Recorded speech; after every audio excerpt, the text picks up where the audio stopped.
இன்று நீதிமன்றத்தில் திராவிட முன்னேற்ற கழகத்தினுடைய அமைப்புச் செயலராக இருக்கக்கூடிய திரு ஆர்.எஸ். பாரதி அவர்கள் ஜூன் மாதம் 23ஆம் தேதி நம்முடைய கள்ளக்குறிச்சியில இல்லீகல் ஹூச் டிராஜடி விஷச்சாராயம் கள்ளச்சாராயம் இதையெல்லாம் அருந்தி கிட்டத்தட்ட 65 பேர் இன்னைக்கு இறந்திருக்கிறாங்க.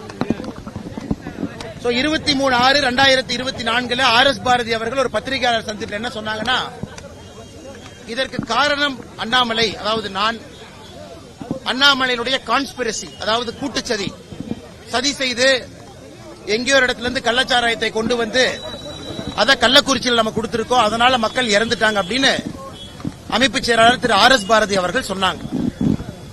அவர்கள் சொன்னது எனக்கு பெரிய ஒரு துக்கத்தை உண்டாக்கி இருக்கிறது. காரணம், தமிழகத்திலே ஒரு அரசியல் மாற்றம் வர வேண்டும் என்பதற்காக நாம் போராடி கொண்டிருக்கின்றோம். நான் அரசியலுக்கு 3 ஆண்டு காலமாக யாரு மேலேயும் கூட இதுவரைக்கும் ஒரு டிஃபமேஷன் கேஸ் கொடுக்கல. எத்தனையோ பொய்ய பேசியிருக்கிறாங்க, எத்தனையோ அவதூறு பேசியிருக்கிறாங்க. எப்பொழுதும் கூட டிஃபமேஷன் கேஸ் கொடுக்காம 3 ஆண்டுகள் கழித்து எதற்கு கொடுக்க வேண்டும் என்றால், ஆர்.எஸ். பாரதி அவருடைய பேச்சு எல்லையெல்லாம் தாண்டி சென்று விட்டது. எல்லையெல்லாம் தாண்டி ஒரு மனிதன், ஒரு சீனியராக இருக்கக்கூடிய ஒரு மனிதன் 80 வயசுக்கு மேல கிட்டத்தட்ட 60 ஆண்டு காலம் அரசியலை பார்த்திருக்கக்கூடிய ஆர்.எஸ். பாரதி அவர்கள் திராவிட முன்னேற்ற கழகத்தினுடைய காலம் முடிந்துவிட்டது என்பதை முழுமையாக தெரிந்த பிறகு அவருடைய வாயில அந்த அவதூறு பேச்சுக்களும் பொய் பேச்சுக்களும் அதிகமா வர ஆரம்பிச்சிருக்கு. அதனுடைய வெளிப்பாடாகத்தான் இந்த கள்ளச்சாராய சாவு நான் தான் காரணம், பிளான்ட் கான்ஸ்பிரசி அப்படிங்கிற வார்த்தையை பயன்படுத்தினாங்க. அதனால் மாண்புமிகு நீதிமன்றத்தில் நீதிபதி அவர்கள்ட்ட டிஃபமேஷன் சூட், மான நஷ்ட வழக்கு இன்னைக்கு நாம கொடுத்திருக்கோம். 1 கோடி ரூபாய் நஷ்டீடு கேட்டிருக்கோம். இந்த 1 கோடி ரூபாயும் ஆர்.எஸ். பாரதி அவர்களிடமிருந்து பெற்று கள்ளக்குறிச்சியில குடியால் பாதிக்கப்பட்டவர்களுக்கு அவர்களுக்கு அங்கேயே ஒரு முகாம் அமைக்க போறோம். அதான் நம்முடைய நோக்கம். அதனால் இந்த கேஸை கம்பீரமா எடுத்து நடத்தணும் அப்படிங்கறதுல தெளிவா இருக்கும். இரண்டாவது, ஆர்.எஸ். பாரதி அவர்கள் மீது சட்ட ரீதியாக நடவடிக்கை எடுக்கப்பட வேண்டும்.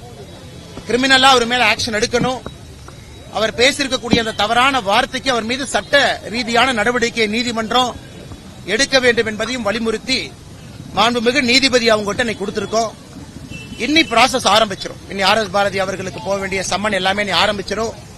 ஆனா இந்த கேஸ கடைசி வரை எடுத்துட்டு போய் இதிலே ஆர்.எஸ். பாரதி அவர்களுக்கும் திராவிட முன்னேற்ற கழகத்துக்கு வேணா இத்தனை காலமா தமிழ்நாட்டில் யாராவது பேசுறாங்கன்னா திட்டி திட்டி பேசி அரசியல் பண்ணிட்டு இருக்காங்க. பயந்து போய் சாமானிய மக்கள் திமுகவை யாரும் எதிர்ப்பது கிடையாது. நமக்கு எதுக்கு வம்புன்னு ஒதுங்கி போயிருவாங்க. ஆனா இந்த விஷயத்துல திராவிட முன்னேற்ற கழகமாக இருக்கட்டும், ஆர்.எஸ். பாரதியாக இருக்கட்டும், நிச்சயமாக நாங்கள் சிறைக்கு அனுப்பத்தான் போகின்றோம்.